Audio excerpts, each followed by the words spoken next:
नमस्ते, जय श्री राम, जय रेवर।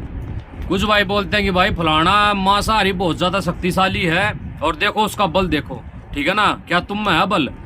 ठीक है, तो बल ऐसा विषय है मित्र, बल इस समय इस देश के अंदर, दुनिया के अंदर जो भी अभ्यासी है, जिस विषय का अभ्यासी है, ये शरीर तुम्हारा वैसा का वैसा ही बल को प्राप्त हो जाता है।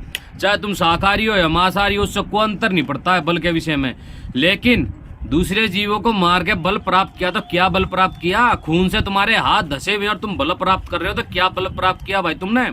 शाकाहारी भोजन कर कर, ब्रह्मचर्य का पालन करके, व्यायाम करके बल प्राप्त किया तो बल प्राप्त किया। साहस हृदय में होना चाहिए। ये नहीं होना चाहिए कि कोई व्यक्ति 10 मनुष्य को उठाकर फेंक, तुम में हिम्मत होनी चाहिए, क्या तुम उससे भिड़ सकते हो, मार सकते हो? विषय बल किसका है? अभ्यास का विषय है और किसी चीज का विषय नहीं है। अब ध्यान से एक बात सुनना, महाभारत काल में अंतिम समय चल रहा था युद्ध का। दुर्योधन था ना, जल में नीचे छुपा बैठा था, ठीक है।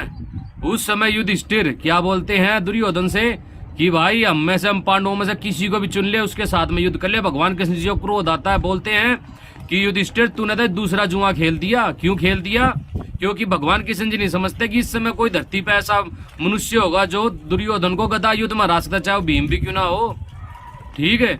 क्यों कहते हैं? क्योंकि भगवान कृष्ण जी बोलते हैं कि गदा युद्ध में भीम से अत्यधिक जो है अभ्यास किसने किया है? दुर्योधन ने किया है। भीम भले ही जन्म से अत्यधिक बलवान रहा है, जन्म का बल था उसके साथ में, लेकिन अभ्यास इस जन्म में किसने किया? दुर्योधन ने अत्यधिक अभ्यास किया, क्योंकि वो जानता था उसके सामने वाला जो योद्धा है वो कौन है? भीम है, और वो अत्यधिक बलशाली है।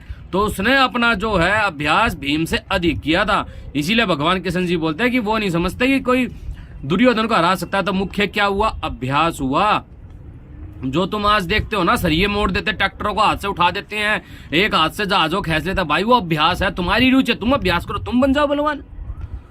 दूसरे जीवों के तुम चिथड़े उड़ा देते हो, तुम किसी चीज को नहीं सोचते, छोड़ते हो ना कीड़े छोड़ते हो, ना मकोड़े छोड़ते हो, ना अंडे छोड़ते हो, जो विदेशी बोलते हो तुम करते हो।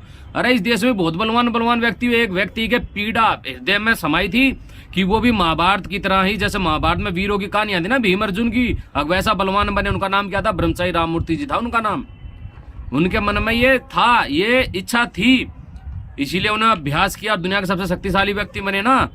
अंग्रेजों की महारानी, उसने ही कलयुग के भीम की उपाधि दी थी, जिस समय देश गुलाम था, भूल गए?